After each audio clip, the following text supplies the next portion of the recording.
Hello everyone, thank you for coming today. My name is Marcus Catlett, and today we're in our new nursery at Forest Park. We recently built this last summer. It includes a classroom area called the head house, and there's going to be a restroom and slop sinks and whatnot, but we're going to have 10 4x10 tables in here that can house roughly 4,000 seedlings, so we can plant 4,000 seeds in here. I think this season we're only going to get about 1,000 since we're just starting off slow. This is our first year doing it. But just like starting seeds at your house, every tree, it's one way or another, grows from a seed, whether it's rootstock for a grafted apple tree or like a majestic oak tree grows from a seed one way or another. And we're going to start growing those seeds here, and then we're going to plant them out into those fields as they get bigger. So we can rely less on liner stock. So like over there on that side of our nursery plots, those are liner stock trees that we put in last year. And then on the other side, those are trees that have been in there for a couple of years. They're a little bit bigger. So liner stock, roughly it's about $10,000 for 250 trees. So if we can rely less on that and more on trees grown here, we can plant more trees across the city for a lot less. And we're looking to be a little more sustainable throughout the city and increase our planting capabilities. These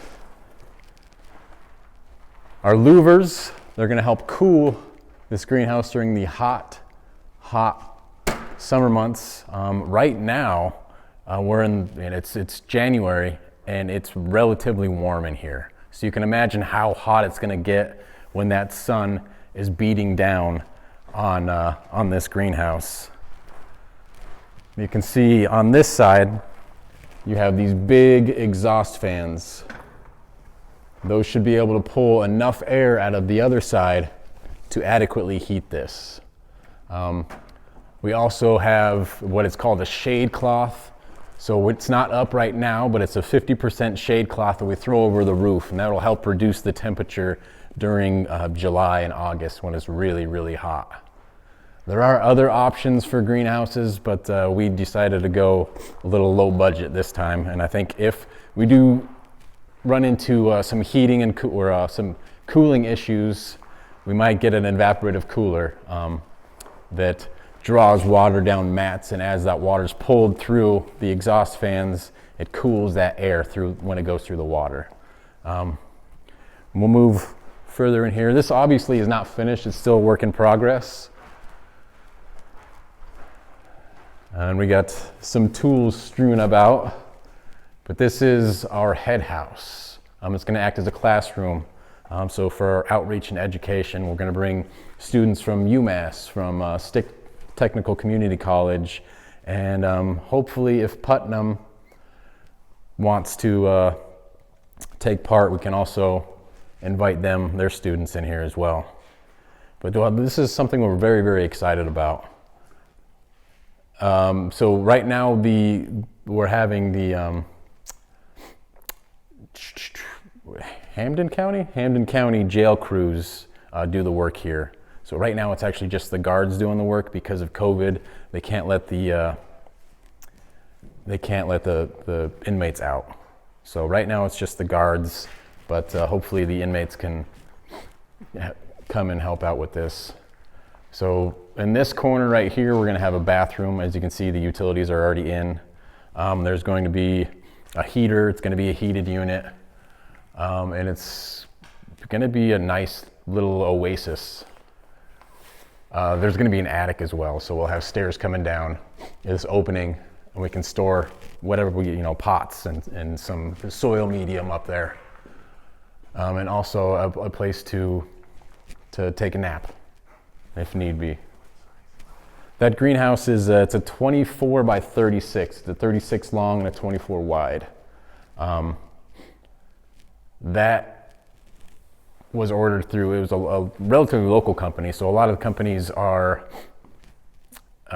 they're a little further away. We got this from New Hampshire, so we're trying to decrease our carbon footprint by not ordering it from, say, the West Coast and having it shipped way out here. So they manufacture everything there in New Hampshire, and then they brought it here to us, and we just had to, you know, put it together, kind of like pick up sticks, basically. It's like a big old Lego set.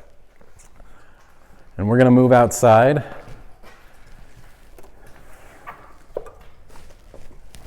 Watch your step.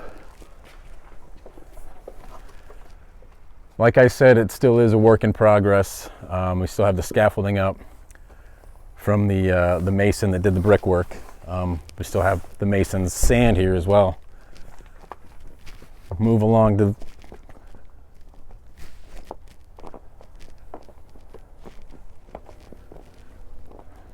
our nursery area. So our ultimate goal here is actually to move all of our forestry operations down here. This big opening right here, we would like to have a shop with we can house all of our machinery, all our trucks, you know, our lift trucks and chip trucks, stump grinders, and everything we need down here, so that we're kind of secluded down here and can get a lot more stuff done. And at this point, it's kind of difficult because our office is in Forest Park, in the Forest Park proper area. This is on the outskirts. So we have a big deer. All right, so now we're out in the actual nursery. These are the field plots, and each plot is surrounded by this 8-foot fence. Obviously, this is just like a plastic fence, and it's not unbreakable. So every day we have to come out here and we have to look for break-ins. Essentially, we have a big deer problem out here, and in the fall, when the bucks are in rut, they like to come out and rub our bigger trees, and I'll actually show you some evidence of that in this plot over here. But first, we got these are trees that were purchased through grant funds. These are tall growing trees on this side, so they were purchased by the EEOA grant funds from the MVP grant, and their whole thing was energy efficiency and cooling homes in the hot summer months. So these will be planted on city tree belts. And then on this side, on the other side of this road we got going across here, are trees that were planted by Eversource. So these trees were purchased to promote their Right Tree, Right Place program. So these are all small growing trees, low stature trees that can be planted underneath power lines.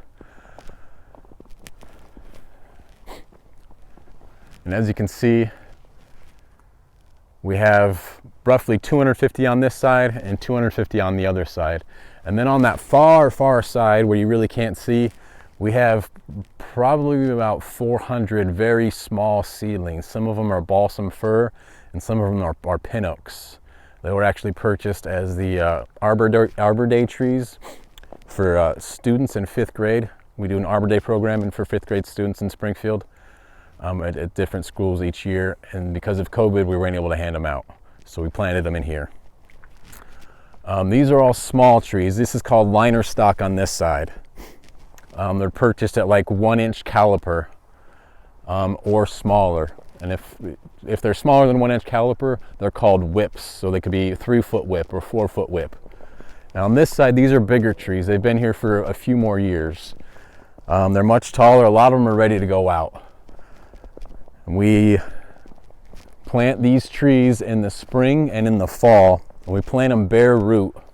So you can only plant bare root when the tree is dormant. So when it's not actively photosynthesizing. Because if it is, and you dig out the roots are going to start sucking air, and you're going to get air pockets in the vascular system of the tree, and it's never ever going to survive. You're going to have a very, very hard time trying to nurse that tree back to health.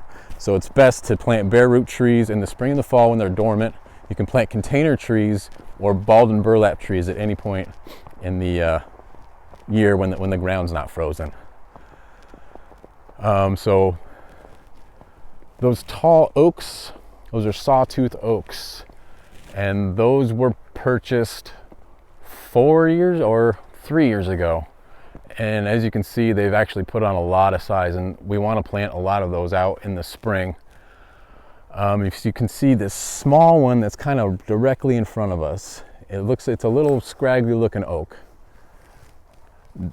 That was purchased, actually it wasn't purchased. We got probably 20 of those in 2015.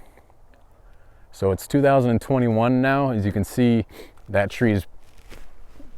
it's kind of ready to go out, but that tree was probably a foot tall when we put it in. And as you can see, we also have some nice birch that are ready to go.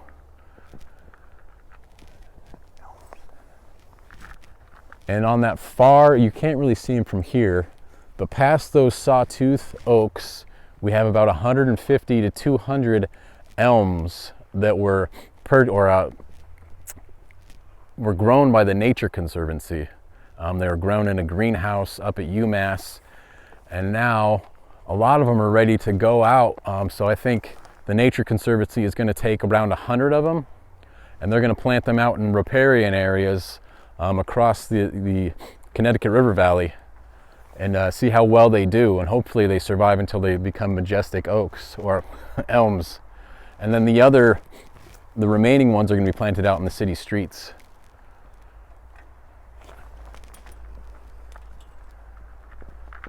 So a lot of these trees, as you can see, were staked, and that's because the deer, when they were rubbing them, push them over. If we can have our cameraman zoom in on the horse chestnut in there, it's just past those regal oaks.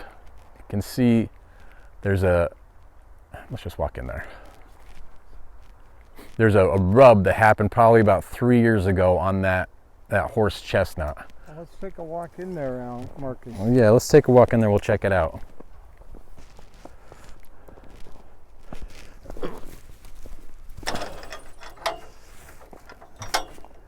We can get up close and personal with a lot of the trees in the forestry nursery. So over here we have some elms. These were actually purchased. They're bigger, but they were purchased last spring. And we generally like to put them over there, but we had extra space over here, so we dropped them right here. These are one of my personal favorites. It's called the Amurmachia. It's in the same family as a pea, so it kind of has that Fabaceae looking flower, which probably doesn't mean a whole lot to you, but it has like a pea, that kind of flower on it.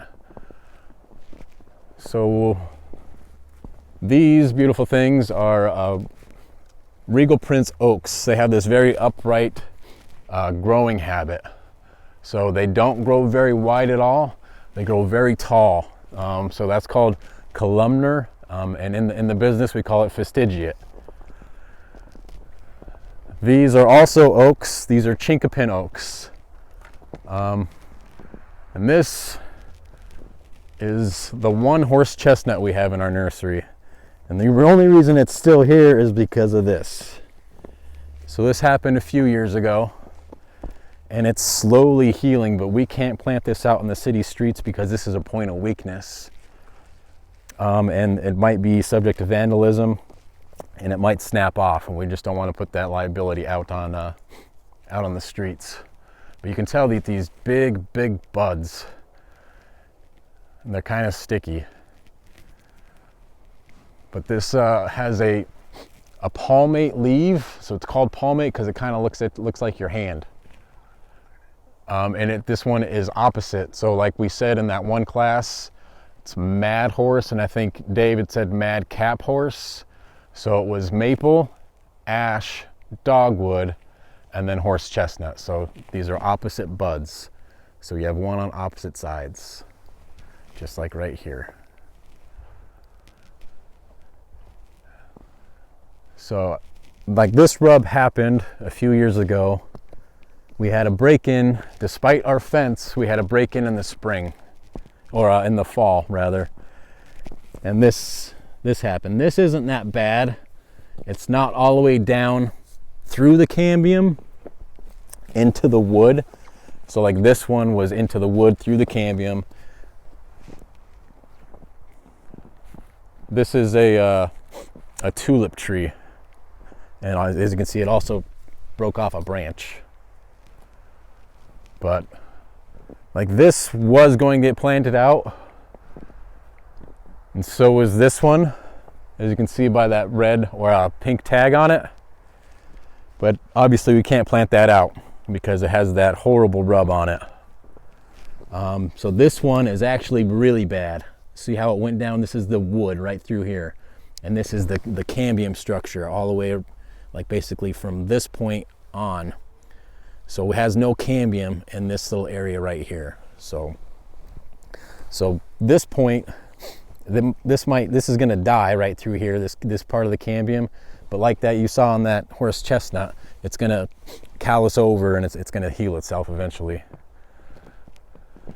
That one's not as bad, but it's still not good. And this one didn't get touched. It's interesting that they had their choice of any of these trees, and they picked specific ones. They really liked the tulip trees. They also really liked these little parodias. These are red vase parodias called Persian ironwood. But they really, really, really liked these, and I don't know, this one's probably not going to survive. It's unfortunate. These have a really nice red flower. It's small, kind of inconspicuous, but it is really nice. So we dig these trees with a specific tool. It's called a bare root digger. We connect it to an excavator, and it goes down underneath the root mass of the tree, and it pulls the whole root mass up, and then we shake it to get all the dirt off of it, because we don't want to lose the dirt that's here, especially in this plot, because we've been working this plot since I've been here, 2014, before that. So the dirt in this area is actually very, very fertile. It's very nice. And we actually have, underneath the snow, you can't see it obviously, but in here there's a nice beautiful carpet, and in the summertime it's very lush. It's clover, and that's also in the Fabaceae family, and it's known as a nitrogen fixer. So clover doesn't take the nitrogen out of the ground, out of the soil. It has the ability to take nitrogen from the air, so that you're not losing nitrogen in the soil. So there's two different types of clover. This is white clover, so it doesn't grow very tall. Red clover grows a lot taller. This stays really low.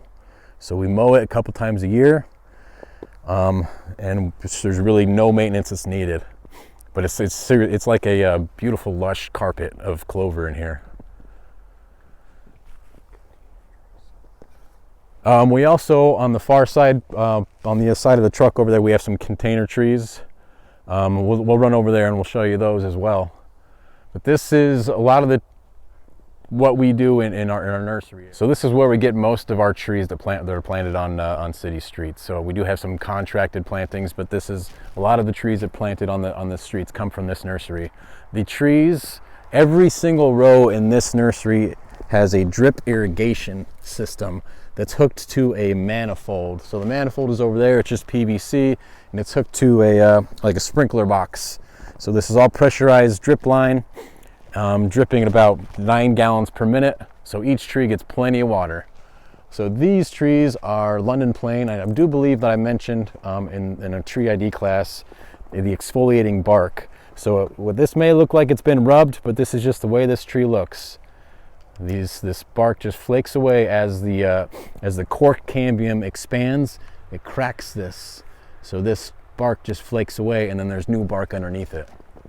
So these are one of the trees that grow supremely well in urban soils. They have very little pests. They do great. So there's a lot of them across city streets, all over the world. Essentially, this is a combination. It's a hybrid between a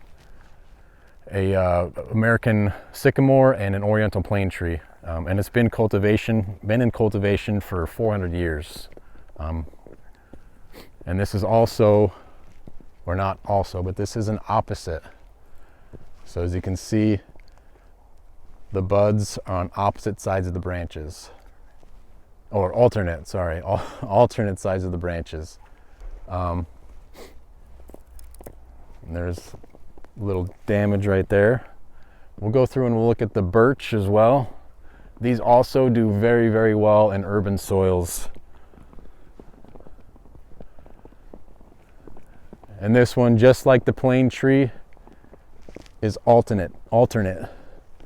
And this also has this exfoliating bark. As you can see, this is a river birch, and this just peels right off. Some call it like a paper birch, or some people call it a paper birch, which is not true because they're two different trees. But this one is also just like the plane tree. This is alternate. So as you can see right here, we have alternate buds. They're not opposite. And like right here, alternate going up the tree. So moving along, we also have a prehistoric tree here. We got a couple of prehistoric trees.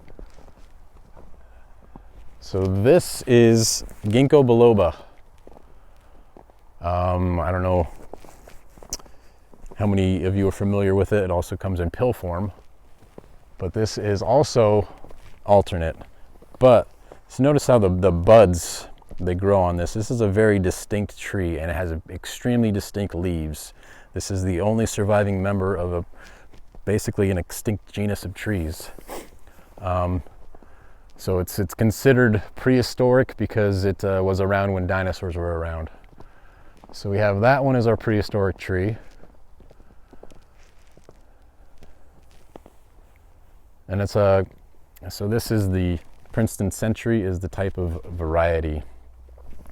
So it has a real narrow upright growth form.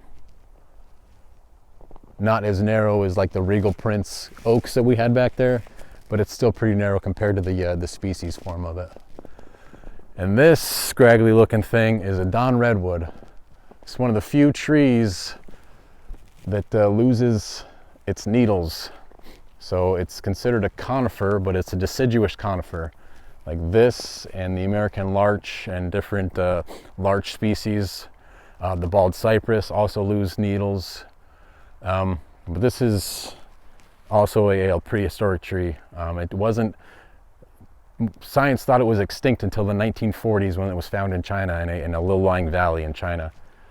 And there's some F1 species, or basically the seeds that came from those trees that were found in China across the eastern side of the eastern seaboard.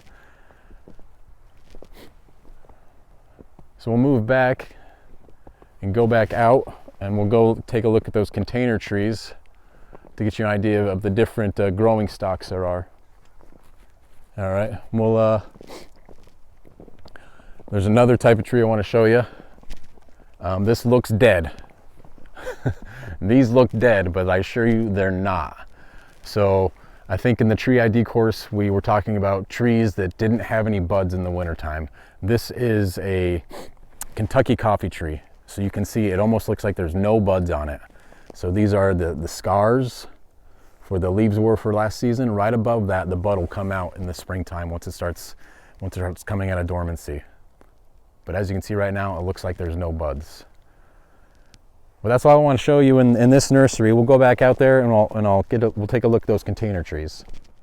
All right, so this is another type of planting or a tree that you're gonna see a video about. So these are dogwoods, but that's not what I want to show you. What I want to show you is what they're growing in. This is actually redwood, but these are container trees. So these are 3-gallon trees. But anyway, they're covered in mulch because it's wintertime and you can't let this area freeze down here because you want to keep those roots from freezing. But this is plastic. You just pull the tree out of there, and you want to really rough up where that root, because those roots will encircle right around that plastic where the pot is. And it's just like when you're planting a flower. From those 6-packs, you just pull it out and you really want to rough up that root mass. And you do the same thing with trees. So these are all covered in mulch. I actually did this last week because it's been relatively mild out here this winter, but we had that cold snap. so I didn't want the trees to freeze. So this is flowering dogwood, and you can tell the bud, the flowering dogwood, has that onion-shaped bud. That's one way that you can tell a flowering dogwood, especially from like a Kousa dogwood, because a Kousa dogwood has that big, it almost looks like a berry, almost like Fruit Loops. So these are alternate, or opposite rather. So you can see right here, especially on this one, you have two opposite right here and right there. Opposite branches growing from one node. So another term you might want to learn is this area right here on the stem. It's called the node. So you have two branches on opposite sides of the node growing out. So right here, this is a better visual of a node. So this is a node, that's a node. In between there is called the internode. So that's about it. This is the nursery in Forest Park, complete with a new greenhouse and education center. As always, if there are any questions, feel free to contact Dave or myself and we'll get back to you. Thank you very much.